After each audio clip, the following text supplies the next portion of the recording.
Bienvenidos, muchísimas gracias por estar de nuevo con nosotros en otro programa más de salud con los expertos.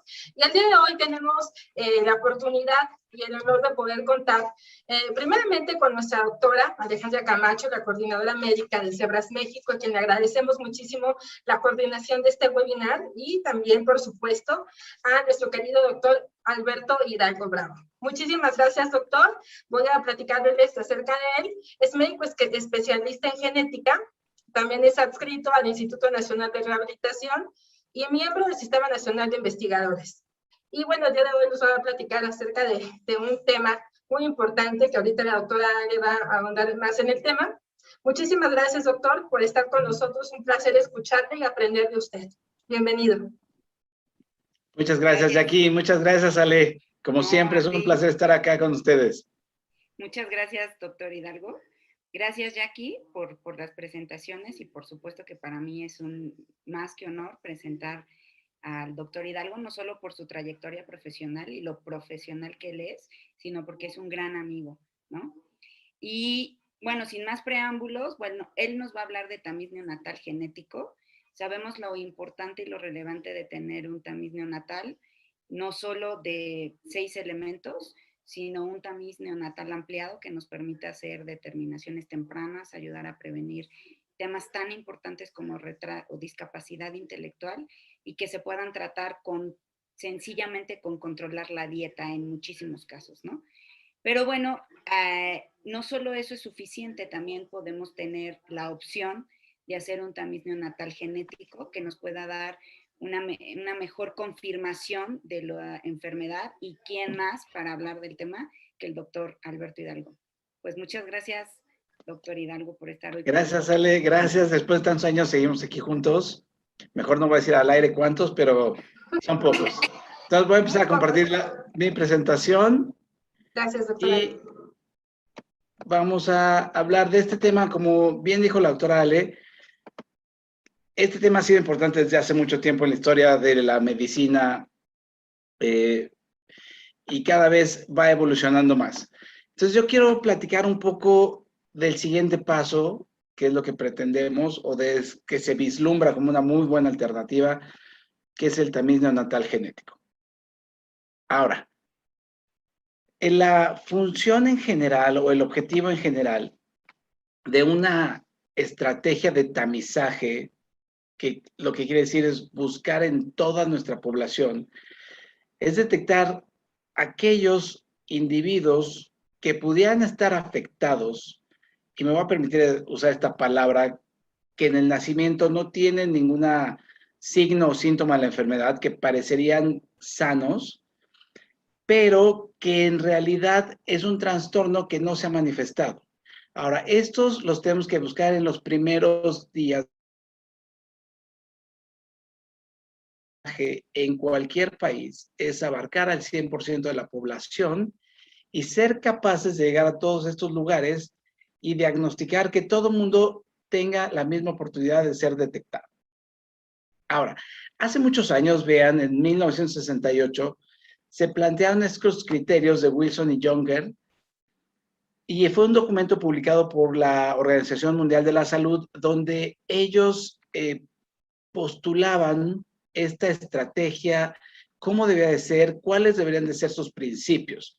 Entonces, uno es que la condición que se buscara debería ser un problema de salud relevante para la población, hablando de prevalencia, de morbilidad y de mortalidad.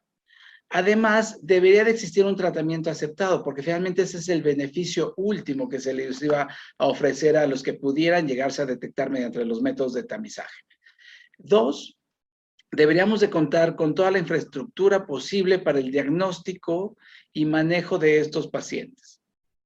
Ahora, esto es lo que decía hace ratito. Una etapa, por así decirlo, latente, donde no hay manifestaciones ni signos de la enfermedad. Sin embargo, ahí está, el defecto ahí está, pero no ha podido manifestarse.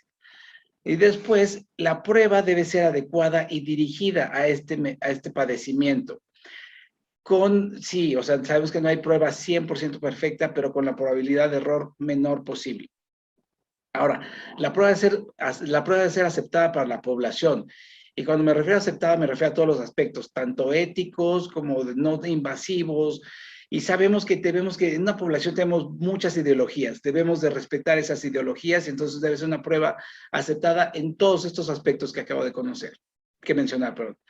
Luego, ¿qué va a hacer? O sea, el sistema de salud debe tener una responsabilidad al detectar uno de estos pacientes, como dijimos, en una etapa incipiente, pero que debe tener una capacidad de respuesta. ¿Qué vamos a hacer?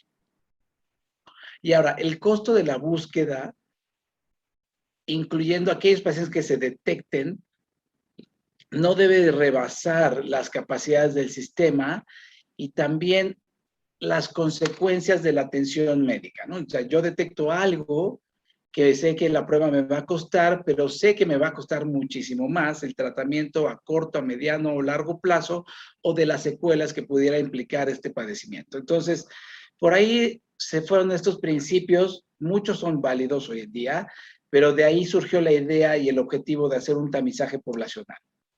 Ahora, si nos vamos brevemente a la historia, no voy a hablar de muchos ejemplos, pero hacia la década de los 60, Robert Guthrie empezó que es la fenilcetonuria. La fenilcetonuria, que es un error innato del metabolismo, donde nuestro organismo es incapaz de metabolizar la fenilalanina, que es uno de los aminoácidos que encontramos en muchas fuentes de alimentos.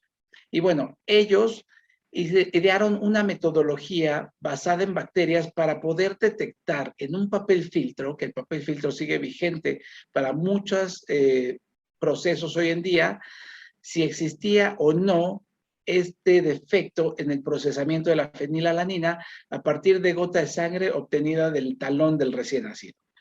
Y entonces a partir de ahí se empezó a diseñar otras estrategias para buscar padecimientos, como bien dijo en la introducción la doctora Ale, de sencillo tratamiento. Por ejemplo, aquí el tratamiento base de la fenilcetonuria es la restricción dietética. Ojo, no digo prohibición, porque es una restricción, es decir, controlado de la fenilcetonuria.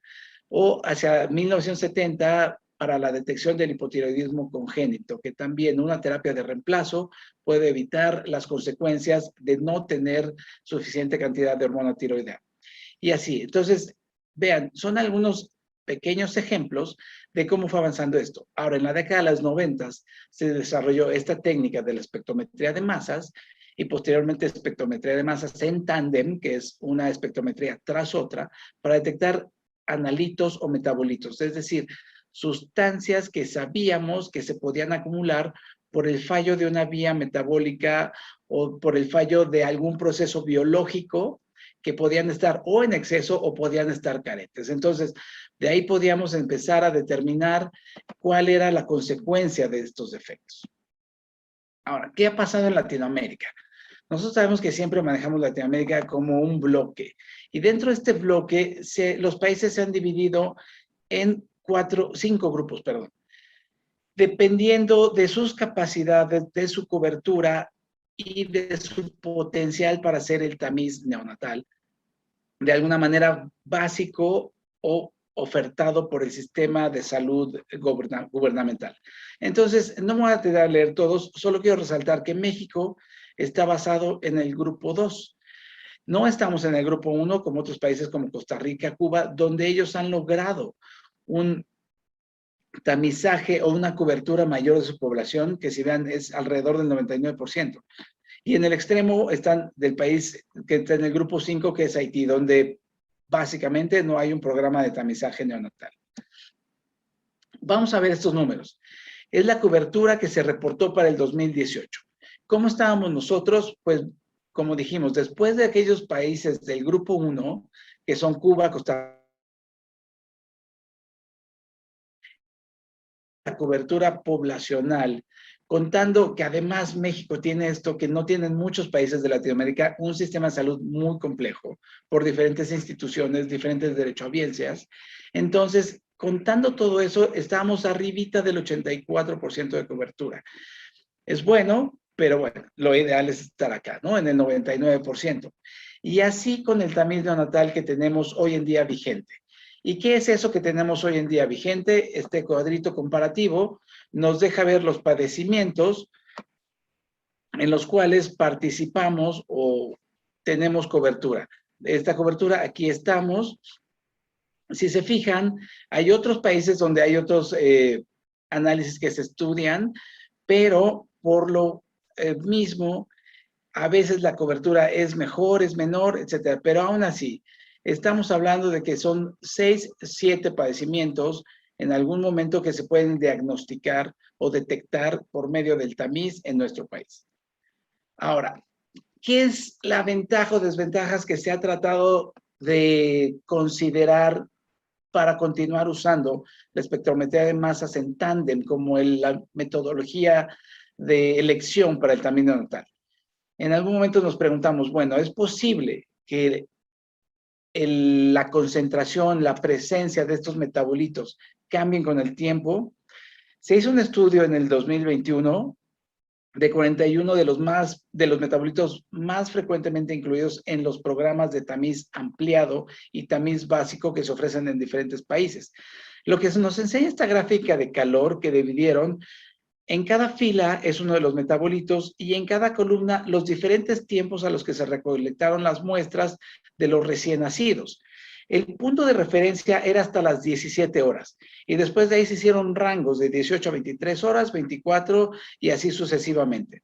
Estos son los diferentes rangos que se reportaron en la literatura en donde se llegaban a tomar las muestras para el tamiz neonatal. No fueron rangos que surgieron pues sin tener una evidencia. Ahora, los colores nos indican, cuando es un color que no hay cambio, claro, blanco, como aquí nos estoy mostrando, déjenme mostrarles mejor con el señalador. Aquí, donde no hay cambios, es donde estos metabolitos no tienen ninguna, o más bien el tiempo no tiene ninguna repercusión en la concentración de estos metabolitos. Cuando vemos en color azul es que van disminuyendo. Entonces, por ejemplo, veamos el primero, que es la fenilalanina. Empieza a disminuir y disminuye drásticamente, aproximadamente después de las 30 horas. Entonces, ojo, esto es muy importante porque entonces no va a ser la misma certeza que 30 horas. Y en rojo tenemos aquellos metabolitos que al contrario, que van aumentando en su concentración conforme va pasando el tiempo. Entonces, repito, ninguna prueba es 100% perfecta, pero hay que ir analizando cuáles son las debilidades y fortalezas de cada metodología y entonces decidir si debemos de optar y migrar por nuevas tecnologías o mejorar las tecnologías existentes. Ahora, esta conclusión fue que aproximadamente el 50% de estos 41 metabolitos analizados sufrieron un cambio con el paso del tiempo y si se fijan, no tienen que llegar a los últimos periodos de tiempo. Aproximadamente desde la mitad de la gráfica empezamos a ver que aquellos que van a disminuir, disminuyen y aquellos que van a aumentar, aumentan. Entonces, esta es una lección importante para considerar las debilidades y las fortalezas del método de espectrometría de masas. Ahora, no solo se analizó eso, se analizaron algunos otros factores para saber si pueden influir en la concentración de los metabolitos y por ende en el resultado del tamiz neonatal. Aquí lo que trato de mostrar es un ejemplo de la fenilalanina, otra vez. Aquí en rojo se trataban de recién nacidos pretérmino, es decir, antes de las 38 semanas o que nacieron antes de las 38 semanas de gestación, y los recién nacidos de término que nacieron posterior a las 38 semanas de gestación. Entonces veamos, igual, la hora de colección o las horas después de recién nacido de colección de las muestras. Aparentemente a las 24 horas no hay ninguna diferencia, pero a partir de acá va a haber una diferencia importante en los pretérmino comparados con los de término. Entonces, ojo también, es un factor que se debe tomar en cuenta al momento de analizar y de interpretar los resultados del tamiz neonatal. Otra variante que se trató de analizar fue el sexo. Pero vemos que entre recién nacidos masculinos y femeninos, las gráficas se comportan prácticamente igual a lo largo del tiempo. Se trató de identificar si las poblaciones jugaban un papel importante en la determinación de los metabolitos. Tenemos, por ejemplo, en azul, la población afroamericana y en rojito la población asiática. Entonces, esos son como un poco los extremos. Los hispanos, que siempre en Estados Unidos nos han considerado todos, de México hasta la Patagonia, como hispanos, y sabemos que no somos tan idénticos entre brasileños, panameños, etcétera, pero bueno, aquí nos consideran como un grupo homogéneo, nos comportamos de otra manera, y la población blanca de Estados Unidos que se comporta de otra manera. Pero si vemos aquí, los afroamericanos son los que tendrían un comportamiento más distinto a las otras poblaciones. Y otro factor importante que debemos de considerar en los recién nacidos, porque puede haber complicaciones o al tamizaje, sino al propio embarazo y complicaciones que pueden existir, aquellos recién nacidos que recibieron alimentación totalmente parenteral y aquellos que no recibieron alimentación parenteral. Y como vemos acá, se comportan de manera muy distinta desde el principio. Entonces, son una serie de factores que debemos de considerar al momento, repito, de analizar e interpretar los resultados de un tamiz basado en la espectrometría de masas. Ahora, con el tiempo hemos diseñado o se han logrado otras tecnologías que podrían venir, vamos, no me gusta usar la palabra reemplazar, pero sí a dar otras fortalezas al sistema de tamizaje. Ahora, la secuenciación de nueva generación o de siguiente generación nos ha dado la capacidad tecnológica de analizar secuencias del genoma como antes no lo habíamos conocido. Ahora, los métodos son diferentes. Las tecnologías en las que se basa la secuenciación de nueva generación son diferentes. No voy a hacer un comercial, pero hay un proveedor o una tecnología de una marca que se llama Illumina, que es la que ha sido la más robusta hasta la fecha para obtener resultados confiables. Ahora, la secuenciación de nueva generación se le llamó secuenciación paralela inicialmente porque vamos a proyectar este término paralelo en dos sentidos. Dentro de un genoma de un mismo individuo podemos leer la secuencia de miles de regiones del genoma al mismo tiempo. Y con el progreso de la tecnología, además, podemos leer la secuencia de varios individuos al mismo tiempo. Entonces, es paralela en ambos sentidos, dentro de un individuo y al poderlo extender en diferentes individuos. Esto nos da la capacidad de obtener resultados en un día que antes no pensábamos que fueran posibles. Ahora, los protocolos de laboratorio y técnicos que se usan en estas tecnologías son muy unificados. O sea, si yo voy a usar esto, el que está en un laboratorio en China tiene que usar el mismo protocolo, el que está en un laboratorio en Estados Unidos tiene que ser el mismo protocolo, porque son protocolos que debemos de seguir al pie de la letra. Para algunos metabolitos no, les comentaba hace rato. Las horas que se consideraron para comparar son horas que se reportaron en publicaciones médicas. Entonces, pueden ser prácticas de una región, de una población, de un país. Pero aquí los procesos tienden a unificarse. Y esto es bien importante. El costo de la secuenciación ha caído de manera muy importante. Se equiparó, en bioinformática existe algo que se llama la ley de Moore. La ley de Moore en informática decía que cada determinado periodo de tiempo los procesadores son el doble de rápidos que la generación anterior. Que al año siguiente la secuenciación iba a ser la mitad de barata, la mitad de barata, la mitad de barata, pero de repente a principios de los 2000, la primera década cayó de manera impresionante. Y se ha propuesto que el genoma o la secuenciación de un genoma completo de un ser humano cueste $1,000. Entonces, algo que ya estamos muy cerca de eso para lograrlo. Entonces, como vemos también, la parte económica ha jugado un poquito a favor también de la secuenciación de nueva generación. Ahora, ¿qué aspectos debemos de considerar cuando hablamos de secuenciación de nueva generación aplicada a un programa de tamizaje en neonatos? Uno, la viabilidad técnica. Como dijimos, el tiempo de respuesta. Yo en un día puedo tener no solamente los resultados de un neonato, puedo tener resultados de muchos individuos, dependiendo de la capacidad técnica que yo tenga. Ahora, puedo tener una certeza de los resultados que a diferencia de la espectrometría de masas, a lo mejor no va a depender si le tomo los estudios a las 5 horas, a las 20 o a las 30 horas de recién nacido. Los resultados de la secuenciación no van a cambiar por eso.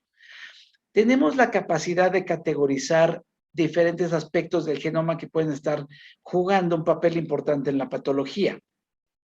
Y además podemos detectar, como dije, genes o diferentes regiones del genoma que pueden estar involucradas en una misma enfermedad. Ahora, cada vez estamos teniendo mayor capacidad computacional y mayor capacidad en recursos humanos para lograr el análisis de toda esta información que nos da la secuencia. En las consideraciones económicas ya me adelantaba un poquito y hablaba del costo de secuenciación que sigue cayendo. Y sigue cayendo y seguramente va a seguir cayendo, volviéndolo una tecnología cada vez más accesible. Hace algunos años, cuando nosotros queríamos analizar 1, 2 o 3 genes, era algo muy costoso. Hoy sabemos que podemos analizar cientos de genes al mismo tiempo y que el costo no se compara con lo que tendríamos que gastar hace algunos años. Ahora, las consideraciones médicas. Tenemos la posibilidad no de limitarnos a un grupo de genes. Tenemos la posibilidad de estudiar el genoma completo o el exoma completo, que es la parte del genoma que nos va a codificar para las proteínas que tenemos y que conocemos. El exoma completo es aproximadamente 20,000 genes en el ser humano. Siempre estamos como viendo un poquito más, un poquito menos, pero en promedio son como 20,000. Y si no nos interesan los 20,000, tenemos la capacidad de seleccionar los genes. Yo puedo decir, me interesan estos 100, estos 200, estos 300 genes, porque ahí puede estar la respuesta que yo quiero. La interpretación es relativamente sencilla. Cada vez tenemos mejores algoritmos y que nos permite tener con mayor certeza o hablar de un resultado. Y los reportes, bueno, aquí es donde estamos aprendiendo o recolectando más información para darle más solidez. Y aquí me voy a detener a este término VUS, que son, en español, son variantes de significado incierto, que son variantes que existen en el genoma, pero que todavía no conocemos si están relacionadas a una enfermedad, es decir, si tienen un papel patogénico o si tienen un papel benigno. Con el tiempo y con la experiencia vamos descubriendo hacia qué lado de la balanza se van inclinando estas variables de significado incierto. Ahora, las implicaciones legales, éticas y psicológicas es algo muy particular para cada población que involucra idiosincrasia, involucra legalidad, involucra creencias, involucra muchas cosas y lo hace un entorno muy complejo. ¿Por qué? Porque con la secuenciación de nueva generación vamos a encontrar información que a lo mejor ni siquiera nos estamos preguntando, pero la podemos encontrar, sí. ¿Qué tenemos que hacer con ella? Manejarla de manera pertinente, de manera muy consciente, porque si no sabemos cuál es el significado, debemos de reservar una opinión acerca del papel que están jugando esas variantes en la información.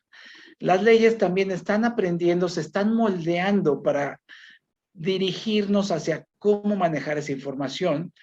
Y entonces también el impacto en el individuo, debemos de ser muy cautos con esto, porque no sabemos cómo va a reaccionar un individuo, cómo va a reaccionar otro individuo ante cierta información para la cual no tenemos la certeza de darle una interpretación con una seguridad del 100%. Entonces, son varias consideraciones, varias implicaciones que están jugando alrededor de la secuenciación de nueva generación para que sea considerado en un momento dado una técnica de elección para el tamizaje neonatal. Ahora, este diagramita lo que intento es un poquito cuál sería el flujo de trabajo pensando en el diseño y en la estrategia del tamizaje basado en secuenciación de nueva generación. Nosotros tenemos nuestra población de recién nacidos y en alguno de ellos vamos a tener algún recién nacido afectado que al nacimiento no tenga manifestaciones. Al secuenciar el material genético, el DNA, vamos a tener miles, o bueno, decir, millón de variantes.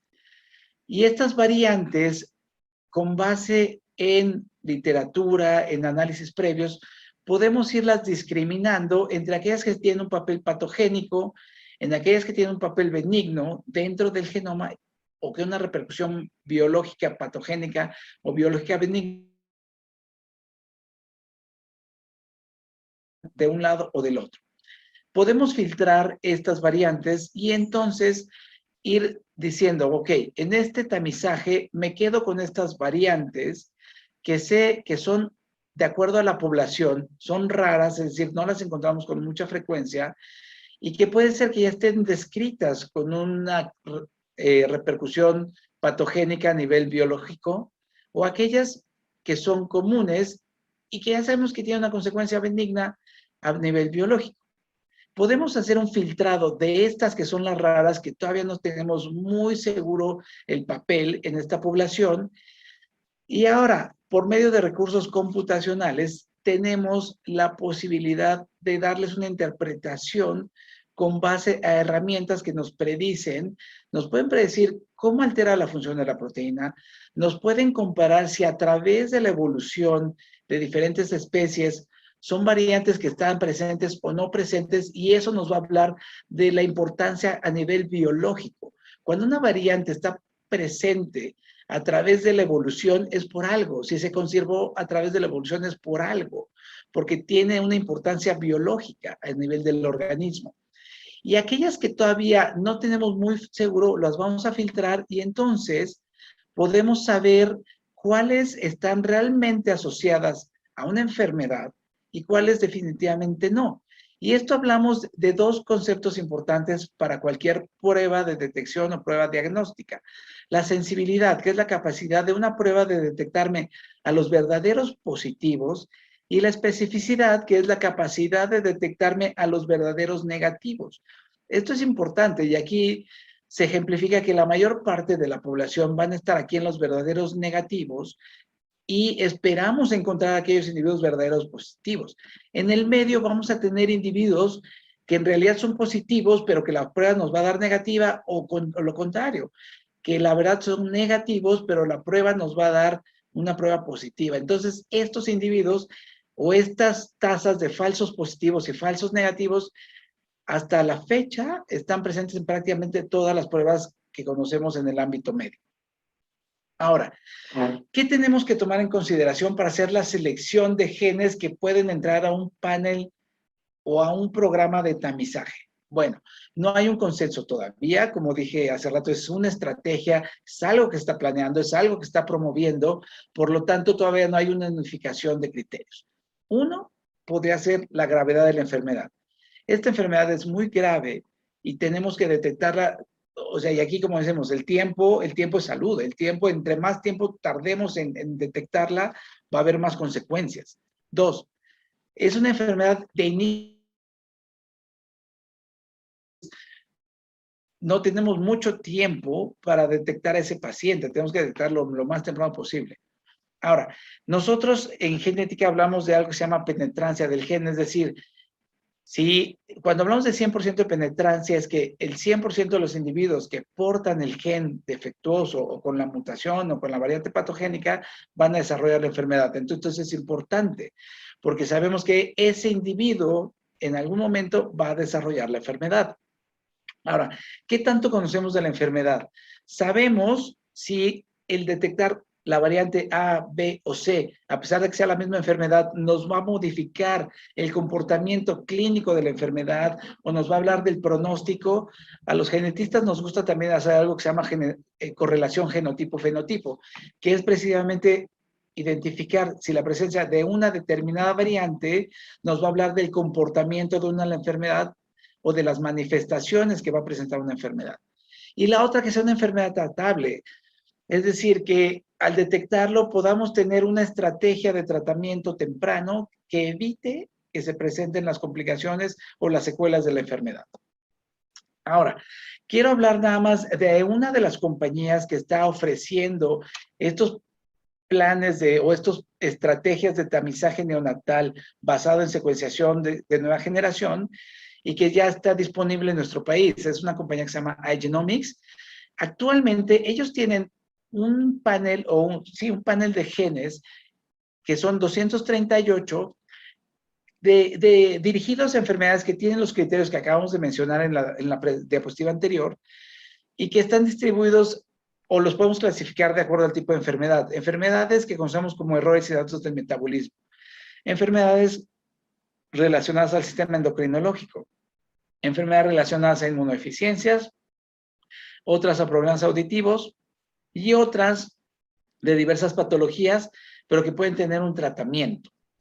Ahora, ellos utilizan la secuenciación de nueva generación y además otras metodologías adicionales dependiendo de la enfermedad de la que estamos hablando. Por ejemplo, para hemofilia por deficiencia del factor 8 de la coagulación, distrofia muscular de Duchenne, atrofia muscular espinal y la hiperplasia suprarrenal congénita, que necesitan una tecnología ligeramente diferente por los defectos genéticos de base que causan estas patologías. Ahora, esta es una proyección de lo que conocemos y de lo que podemos llegar a hacer. En diferentes países, por ejemplo, en España, el tamiz de manera obligatoria incluye 8 padecimientos, excepto en Cataluña, donde incluye 24. La tasa de detección es de 1 en 1000 en ambos casos, o 1.2. Reino Unido, 9 obligatorios, 1.6 en 1000. Estados Unidos, es en 1000. Con el panel o el tamiz genético, con estos números de genes que acabo de mencionar, se espera, estamos hablando de más de 200 padecimientos, y se espera detectar 7 individuos en 1000. O sea, vean la diferencia. Entonces, estamos hablando de una diferencia muy importante, también porque estamos abarcando muchos más genes. Entonces, esto a la larga va a ser un beneficio, o proyecta para ser un beneficio. Ahora, ¿cómo debemos de interpretar estos resultados? Bueno, ¿y qué debemos hacer con ellos? El resultado positivo, en algunas ocasiones vamos a tener necesidad de confirmar la enfermedad por otras tecnologías para estar 100% seguros. En algunas otras no, pero además nos puede dar la información reproductiva de esa pareja. Si esa pareja tiene su primer hijo y tienen un padecimiento, ya hablamos mucho de fenilcetonuria, sigamos con ese ejemplo, de fenilcetonuria, yo además de poder detectar a ese neonato, tengo la información necesaria para poderles dar un mejor asesoramiento a esa pareja. Y entonces, ¿qué vamos a hacer? Pues les podemos dar un apoyo que incluye un asesoramiento genético y atención médica oportuna. En caso de que no se confirme el diagnóstico, es decir, en algunos padecimientos necesitamos cambios o variantes patogénicas en las 2 copias del gen que recibimos de cada progenitor, si tenemos solo la variante patogénica en una, estamos hablando de un estado de portador, que estos estados de portadores son clínicamente sanos y esperamos que sean clínicamente sanos a lo largo de toda la vida, pero también nos ofrecen un consejo reproductivo o más información referente a las expectativas reproductivas de esa pareja y un asesoramiento genético para la pareja y no solamente para la pareja, para el recién nacido en cuestión cuando él alcanza una edad reproductiva. Y cuando hay un resultado negativo, aún así se les brinda el asesoramiento genético para explicar al 100% qué es lo que está pasando con estas variantes o qué consecuencias tienen o no tienen. Ahora, esto es un poquito lo que estamos aprendiendo y no solamente por el panel que les estoy presentando, sino en general. En general, sabemos que una variante patogénica nos va a llevar a una acción, sí, porque estamos identificando a un individuo que potencialmente va a desarrollar una enfermedad. Hablando de las probablemente patogénicas, también estamos ante un escenario que debemos dar un seguimiento médico estrecho y tratar de detectar la mínima manifestación de una enfermedad. Las variantes de significado incierto, hasta ahora no tenemos una acción porque no tenemos la certeza. Podemos ir revisando, y de hecho, estas variantes de significado incierto se revisan periódicamente 2 o 3 veces al año para saber si ya se aportó evidencia. Ahora, en iGenomics, ¿para quién o cómo, cuándo es el tamiz? Bueno, prácticamente son todos los recién nacidos y entre comillas sanos, porque no vemos ninguna manifestación al nacimiento. Algunas condiciones o algunos problemas pueden estar o necesitar de una segunda prueba o una prueba confirmatoria. Ahora, ojo, en algunas ocasiones no la podemos considerar una prueba diagnóstica. Como hablamos al principio, una prueba de tamizaje es eso, una prueba de tamizaje de detección de una población que puede estar en riesgo, que puede o no necesitar de una segunda prueba para la confirmación. Ahora, estas interpretaciones, como dijimos, deben de manejarse por personal entrenado y que tenga las bases para darle información a los involucrados o a los pacientes. Y bueno, ¿cuándo? Pues realmente debe ser, si estamos hablando de tamiz genético, lo más pronto posible. El tiempo, como dije hace rato, no cambia los resultados de la secuenciación. Y esto, los padecimientos que se incluyan o que se pretenda detectar deben tener un plan de tratamiento temprano para evitar cualquier secuela o para cualquier complicación inherente a la enfermedad. Aquí, bueno, simplemente agradecer, les dejo mis datos, cualquier duda, cualquier pregunta, con toda confianza pueden escribirme, y les dejo también los datos de contacto de iGenomics en caso de que estén interesados en estas pruebas y que las quieran o quieren tener acceso a ellas. Y pues con esta termino. Muchas gracias. Ale, Jacqueline, muchas gracias por el espacio. Gracias, doctor. Gracias a usted. Pues la verdad es que excelente su presentación, doctor. Como siempre, la verdad es que toda la información que usted como genetista nos explicó, pues fue bastante digerible para que otras personas que ven este video o que se conecten a este programa Salud con los Expertos, pues podamos entender un poquito qué sigue, ¿no? ¿Qué hay más allá de un tamizaje? Como bien lo menciona, me llamó mucho la atención el tema de las tasas de falsos positivos y falsos negativos, que entiendo, y si no, por favor, usted me puede pues corregir en el tema. ¿Pueden bajar esas o eliminarse esas tasas de falsos positivos y falsos negativos con esta secuenciación de nueva generación en cuanto al tamizaje genético que nos comentó? No me gustaría decir que se eliminan, porque eso sería tal vez muy presuntuoso. Digo, creo que hasta ahora también la secuenciación de nueva generación tiene sus fallas en algún momento, pero definitivamente yo creo que sí se podrían disminuir considerando las herramientas y los abordajes de tamizaje neonatal que utilizamos hoy en día. Entonces, si los podemos disminuir, es una muy temprano para decir qué tanto se disminuyen, pero la proyección es que sí se van a disminuir. Ok, doctor. Tengo otra duda. Usted menciona que de 0 a 2 meses es el tiempo que se puede realizar este tamiz. Podría ser, obviamente, al nacimiento, no limita después de los 2 meses de edad. Y también el tema, pues nada más para puntualizar, de asesoramiento genético y planificación familiar, pues bueno, creo que es uno de los temas fundamentales también, que hoy por hoy se necesita pues promover y difundir, sobre todo con la comunidad de pacientes, pero también a nivel general, ¿no? Porque justamente eso es un tamiz, no desconocemos quiénes vayan a ser los portadores o los que tengan la enfermedad. Sí, exacto. Dije ese rango de los 0 a los 2 meses, pero no es limitante. De hecho, al nacimiento es lo ideal porque, como mencioné, el tiempo no afecta los resultados de un tamiz genético, las variantes están ahí.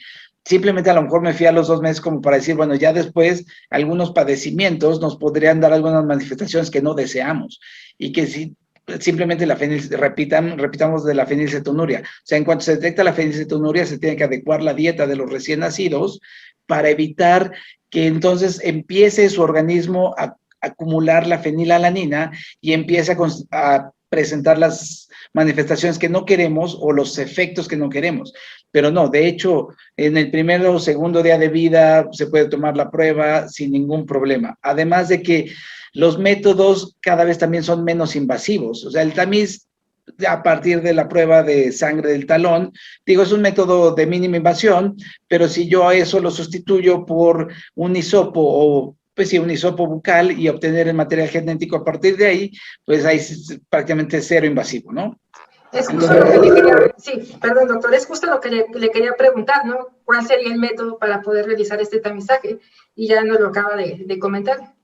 Sí, y lo que decías, ¿no? O sea, finalmente yo voy a tener información genética del recién nacido que puedo hacer la inferencia de que uno de los padres, si estamos hablando de las variantes en las 2 copias de los genes, puedo hacer la inferencia de que mamá tiene una de las variantes y papá tiene la otra. Yo les puedo dar un asesoramiento genético más completo y les podemos ofrecer técnicas de diagnóstico prenatal, diagnóstico preimplantación, y eso también nos abre la posibilidad con el tamiz neonatal genético.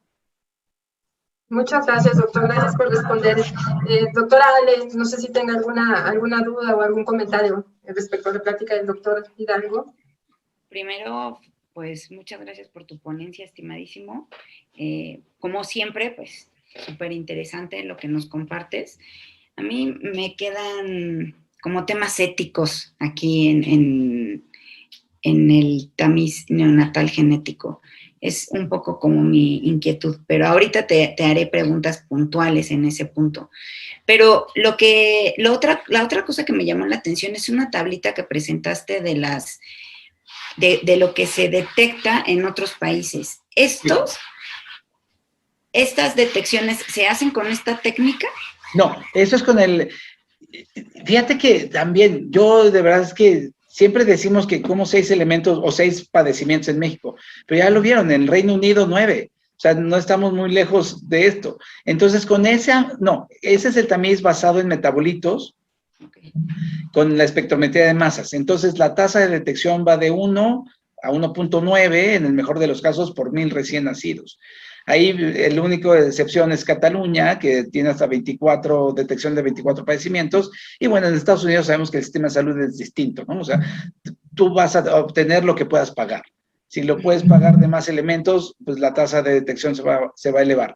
Y como ellos no tienen un programa gubernamental como otros países, pues ahora sí que voy yo a comprar lo que me alcance en Estados Unidos. Esa es una de las cosas que me llamó la atención, porque de pronto pensé que podían estar utilizando esta metodología como rutinaria, y sí se me hacía muy importante aclarar ese punto, ¿no? Sí. Tú como primero como genetista, ¿cómo ves el futuro de esta tecnología en las manos de un recién nacido? Fíjate que eso es bien interesante, Ale. Y a lo mejor aquí tú me conoces mejor que mucha gente. Yo soy un entusiasta de la secuenciación y yo sí creo fielmente en este método como decíamos hace ratito, disminuir las tasas de falsos positivos, de falsos negativos. O dicho de otra manera, aumentar la sensibilidad y especificidad para la detección de las enfermedades que en algún momento podemos detectar a tiempo e implementar estrategias de tratamiento. Ahora, en cuanto a la información, toda la información que estamos obteniendo, y creo que por ahí va tu pregunta, ¿qué debemos de hacer? ¿Qué le debemos de informar? Vamos a decir algo, si yo tengo la capacidad de analizar 200 genes, pero mañana me va a costar lo mismo analizar 1000 que 200, pues a lo mejor analizo 1000, pero de esos 1000, a lo mejor no todos están dirigidos a enfermedades que sabemos que se van a manifestar en edades tempranas o que tienen tratamiento. Y entonces ahí va a venir todo este dilema ético, moral, legal de qué decirle a los pacientes, ¿no? ¿Qué información darles? De hecho, seguramente tú también ya te has topado, Ale, con servicios de secuenciación que nos hacen firmar consentimientos. Le vamos a dar a los pacientes. Entonces, yo creo que esto se va a ir moldeando todavía también conforme a las bases sólidas. Ahorita, las variantes estas de significado incierto, la verdad es que a veces nos ponen en jaque, porque no son ni buenas ni malas, ¿qué son? No sabemos. Pero cada vez se van renovando con evidencia obtenida a lo mejor en otros laboratorios. Yo creo que también con el tiempo lo esperado es que las variantes de significado incierto cada vez vayan siendo menos y ya se vayan hacia un lado u otro de la balanza. ¿Qué vamos a hacer con esta información? Dar lo que tenemos certeza. Dar lo que tenemos certeza porque, digo, y me permito aludir a tu experiencia como jefa de neurogenética en el instituto, sabías que un diagnóstico predictivo tiene consecuencias a veces muy buenas, a veces muy malas. Y lo mismo pasa acá con nosotros, ¿no? El saber de variantes patogénicas, pero que son padecimientos que a lo mejor no se van a manifestar en una edad temprana y que a lo mejor no tienen un tratamiento específico, pues tenemos que saber cómo manejarle eso a los pacientes. Y resumiendo entonces, querrá decir que este panel solo va a tener esos genes que pueden tratarse de alguna manera. El proyecto es que ahora sí, solo incluye esos genes que puedan detectar enfermedades con tratamiento, con manifestaciones en edades tempranas, y en inglés se usa este término de mutaciones accionables, ¿no? Accionables en el sentido en que tiene un tratamiento. ¿Y qué pasaría, doctor, si nos encontráramos una mutación, o bueno, una alteración más que una lesión en SMN1? Sabemos que hay tratamiento, pero también sabemos, por lo menos en México, que no está aprobado. ¿Cómo manejaríamos ese tema éticos?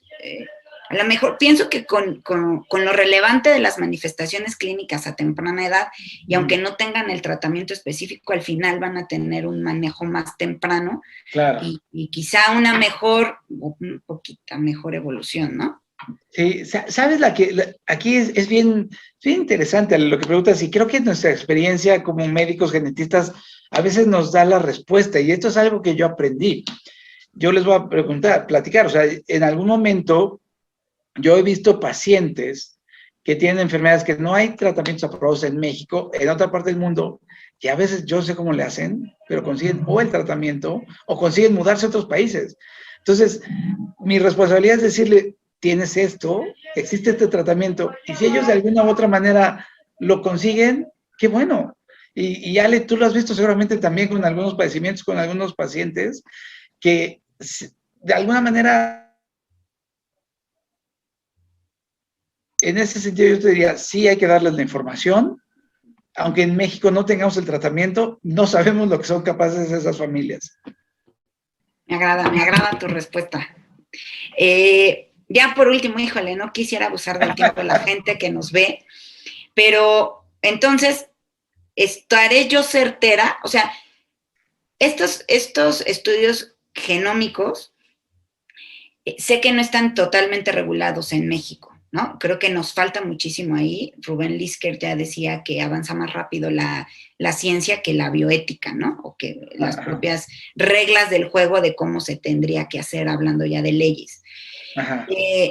Entiendo entonces que de lo que no están certeros, o sea, es decir, si hay bus, no las van a entregar, porque además consideramos que estos resultados no solo van a caer a manos de genetistas, ¿no? Exacto. Ahora, este es otro de los valores agregados que iGenomics está proponiendo, que precisamente sea un médico genetista que reciba la información y que además tenga el entrenamiento para la interpretación y emitir conclusiones de estas variantes.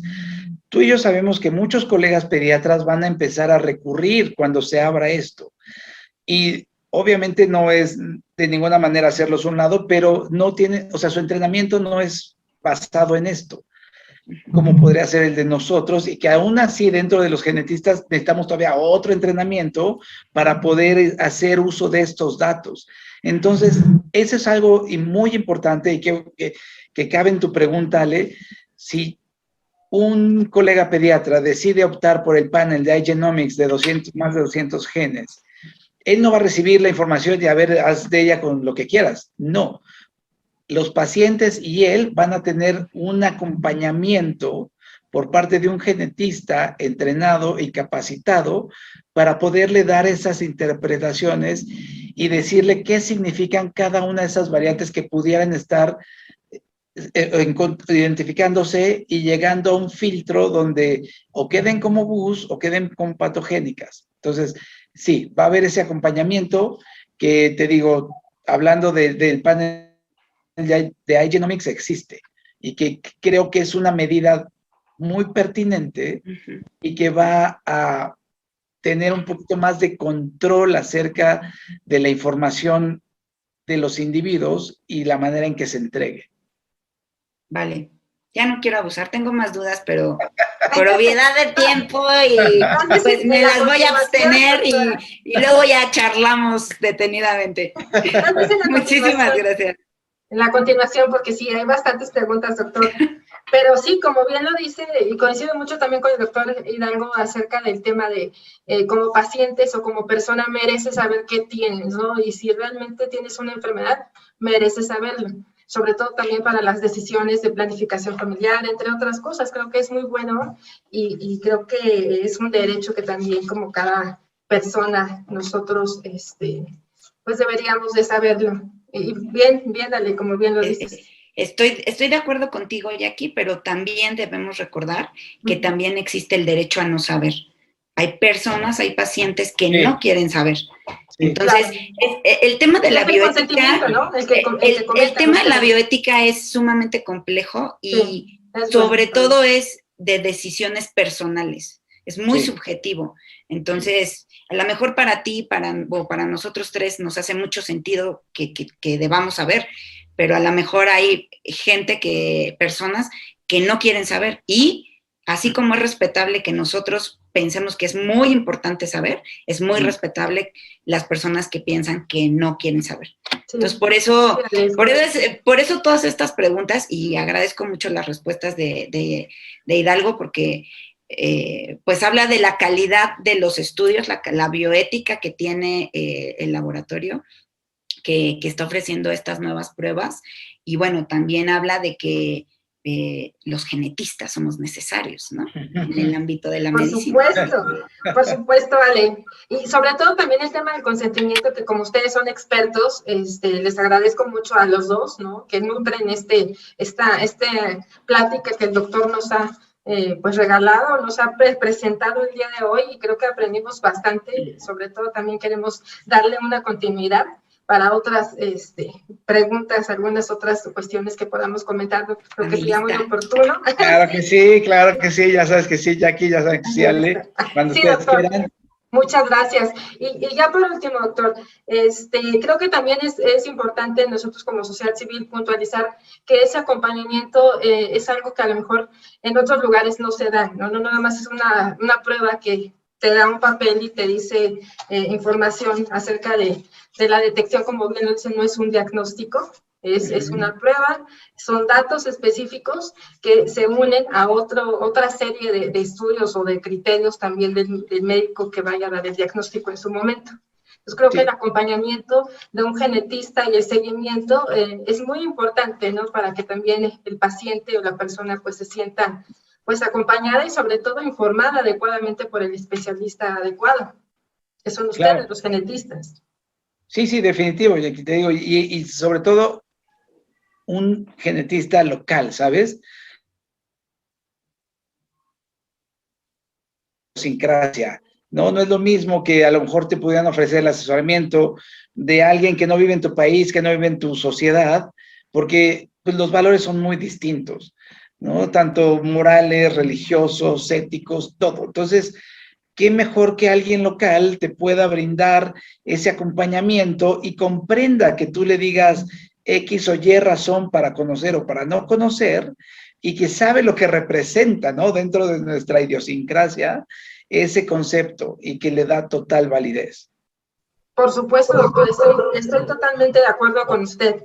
Realmente un genetista local que sepa de lo que se hable, de lo que se trabaja aquí en México, y que además tenemos genetistas pues extraordinarios, sobre todo como profesionales, pero también como seres humanos. Yo les agradezco mucho a los dos. Ale, como siempre, doctor Hidalgo, gracias por saludo con los expertos, y bueno, sin más, no sé si alguien quiere decir un comentario final para despedirnos. Yo solo quiero agradecer que nos hayan acompañado en esta transmisión, que estén puntualmente siguiéndonos, y bueno, que ojalá puedan compartir este video en sus redes sociales, obviamente que le den like y que nos sigan siguiendo, ¿no? Nos sigan continuamente, porque bueno, siempre es muy bueno la difusión de esta clase de información. Gracias, mi querida Ale, claro que sí. Gracias, doctor Hidalgo. Nos vemos a la próxima. Jackie. Nos vemos muy pronto, espero. Claro que sí, doctor. Así será. Muchísimas gracias a todos por acompañarnos. Hasta la próxima. Gracias a todos. Bye. Hasta luego.